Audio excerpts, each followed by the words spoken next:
It really depends on who you ask. We've been asking several about what appears to be a new immigration policy, one that's more restrictive, a new travel ban that's at least being proposed now by DHS Secretary Kristi Noem.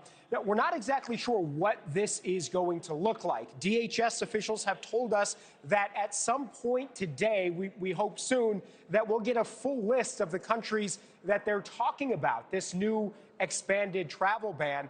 But we have an idea because of what Secretary Noem said on social media, at least describing the kinds of countries in her own very colorful way that this travel ban will impact. And again, she says here that she's recommending this ban for, quote, every damn country that's been flooding our nation with killers, leeches, and entitlement junkies. She went on to say our forefathers built this nation on blood, sweat, and unyielding love of freedom, not foreign invaders to slaughter our heroes, suck dry our hard-earned tax dollars, or snatch the benefits owed to Americans. We don't want them, not one. So obviously very strong language there that not everybody agrees with. But again, certainly there are some people here on Capitol Hill who think this is the necessary step. And this obviously comes in the wake of that shooting of these two National Guards members here in Washington, D.C. One was a fatal shooting, tragically.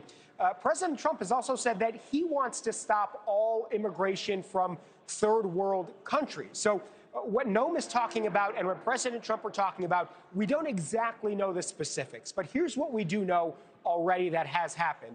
USCIS, Citizenship Immigration Services, says they are now in the process of reviewing all green cards from people from 19 specific countries, Afghanistan being one of them, which is where this shooter was from.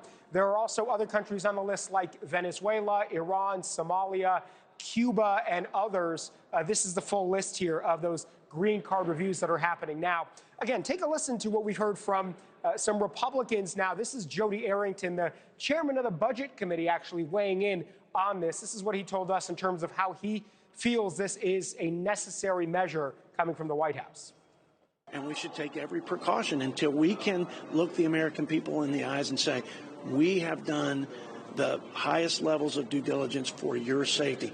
It's about the American people's safety first. It always should be. Providing for the common defense is the first and most important job of the federal government, of any commander-in-chief and administration. The last administration just threw caution to the wind. They didn't want to be accused of being xenophobic. They didn't want to be accused of being racist. Nichole, what makes this more complicated is you've had Democrats and Republicans and a lot of veterans, actually, for the last 4 years trying to get Afghans who helped the United States in Afghanistan into the United States to get them visas. It's been a real priority. So there is a line, some lawmakers say, between leaving those behind who acted heroically and helped the United States and being safe in order to protect the homeland. One Democrat, Jared Huffman from California, told us this.